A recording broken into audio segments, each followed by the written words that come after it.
Okay, so what do you specifically plan to scale back in government? Two-part question. One, that's one. And second, what percentage of the budget are you willing to cut? The first thing we need to look at is what are the fundamental responsibilities of county government. Their public safety, their roads, their parks, their libraries, the things that people pay taxes for expecting from county government. I started in my opening statement by saying there are 32 boards and there are 32 department heads. We can have a consolidation, we can prioritize, and we can really make the government more effective. We also need to move. We're spending $181 million a year in the county of Kern on public employee pensions, up from $57 million 10 years ago. We need to move as rapidly as possible to a system where county employees have a defined contribution plan like most everybody does in private industry and small business, and away from a defined benefit program. We need to bring the county employees' compensation in line with the private sector. That's the first place I would look to cut. I would also look into privatization of park maintenance, building maintenance, the things that are actually done in the private sector by business. Bid that out, make it competitive. Look at other things where you can do that. Rebid it every 3 years. Make it competitive. Make it in the private sector instead of the public sector. Reduce the number of public employees. By privatizing, you can start with those two things, and you can look at almost everything else. Law enforcement, you can't, because you need to have a continuity of professionals. So that's on one end. On the other end is park maintenance and building maintenance. We need to look at the privatization and getting the taxpayers' costs down on pensions. Perfect. Thank you, sir. Did you need me to repeat the questions? Okay. Okay. Mr. Pinson made an excellent point, and right now we are saddled with the burden that we've taken on with paying benefits for our employees. Recently, the board took a very significant step that in the future is going to make a huge difference in our costs going down. And we finally have come to an agreement after several years of negotiating, actually since 2008, with the unions, where we have gotten everybody to now pay into retirements and for their health, just like all of us do. That was a huge step. The other one, though, that's going to have the biggest impact is the step that we took with the public safety employees.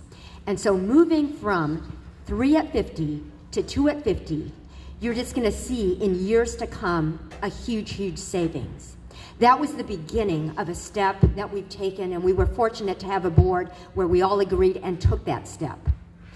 That you will see coming down the road, and we've got to continue down that path of just excessive benefits, and we need to look at that and keep examining the payment.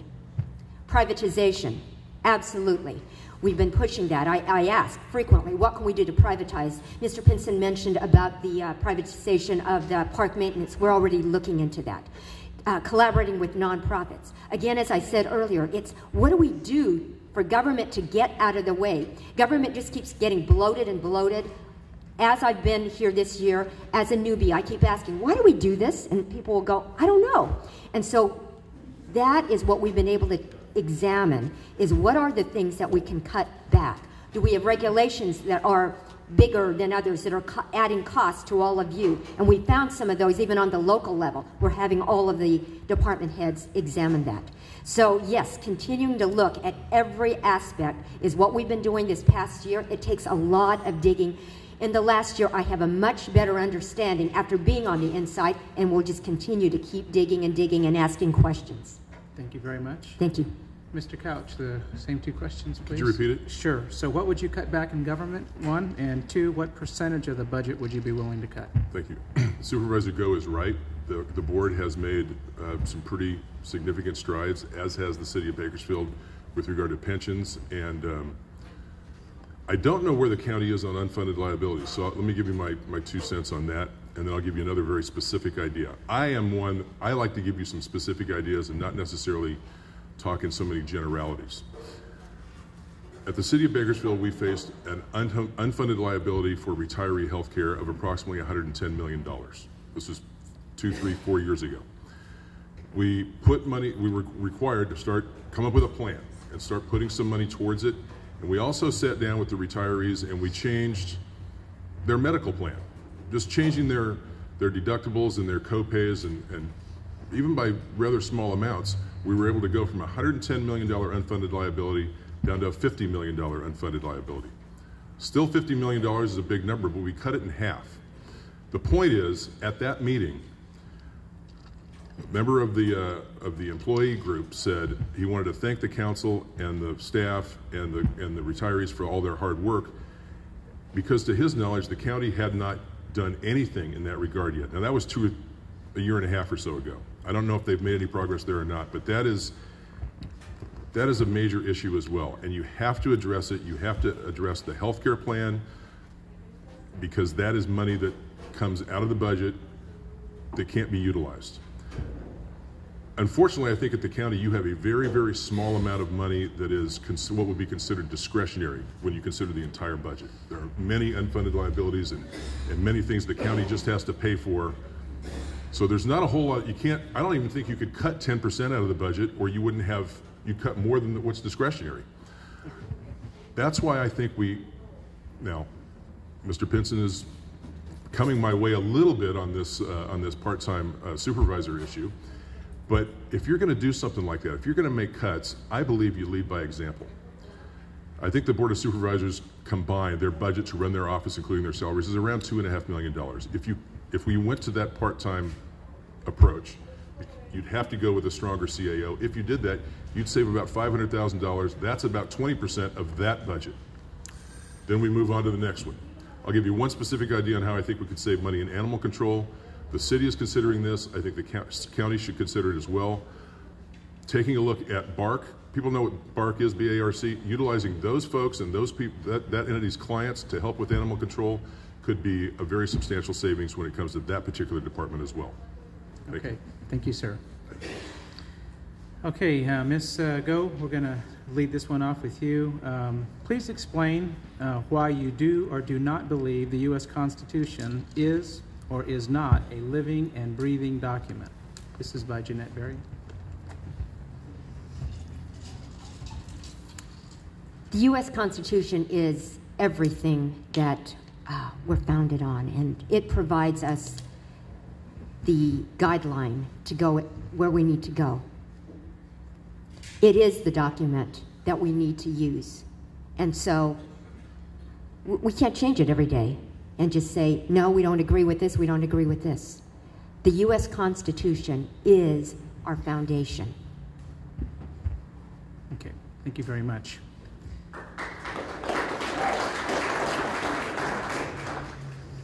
Mr. Couch, can you please answer? I believe it's a living and breathing document, but I think you amend it very carefully. And there's obviously a process for that. But the principles that were used to found it, I think are timeless, and they can be applied to pretty much any situation, no matter what year you find yourself in. I think it's also interesting that it was obviously drafted from, other documents were used as a bit of a model for it, but some of the best ideas from other ones were put into that. But for example, other states have obviously modeled their constitutions after it. Even the city of Bakersfield has what's called the city charter, and it is our constitution. So as you learn more and more about government and even local government, you see that even local government has modeled itself on that one document, which was so important to the founding of the country, and we all hold so dear. Thank you, Mr. Couch. Mr. Pinson. I absolutely do not agree that the U.S. Constitution is a living and breathing document. The U.S. Constitution has words in it. Those words need to be interpreted by what the words meant at the time of the American founding, at the time of the ratification of the Constitution. The notion that the U.S. Constitution is a living and breathing document is in line with what I mentioned about the assault on structure and authority in America. The notion that the U.S. Constitution is a living and breathing document turns over to unelected judges what they think the Constitution means. And we've had a U.S. Supreme Court that over time has said it's a living and breathing document to find rights in the Constitution that don't exist, to find rights in the Constitution that nobody at the time of the founding ever contemplated. A living, breathing Constitution concept or an idea is a way for 5 judges on the Supreme Court to effectively amend the Constitution. And there's an example of why,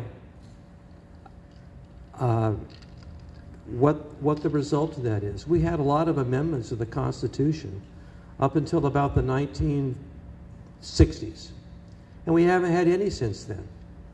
And the reason is because political groups, particularly the political left, don't need to amend the Constitution. They just need to get 5 judges to go their way, and they can get the Constitution amended that way. I'm a strict constructionist about the Constitution. I am a lawyer. I was with oil companies for 27 years, in-house as a business lawyer. I studied constitutional law in law school for 2 quarters. I studied it 3 quarters in college. I'm a big believer in the American founding. The Constitution means what it said when it was written, and the idea of a living, breathing Constitution is frankly un-American to me. Very good.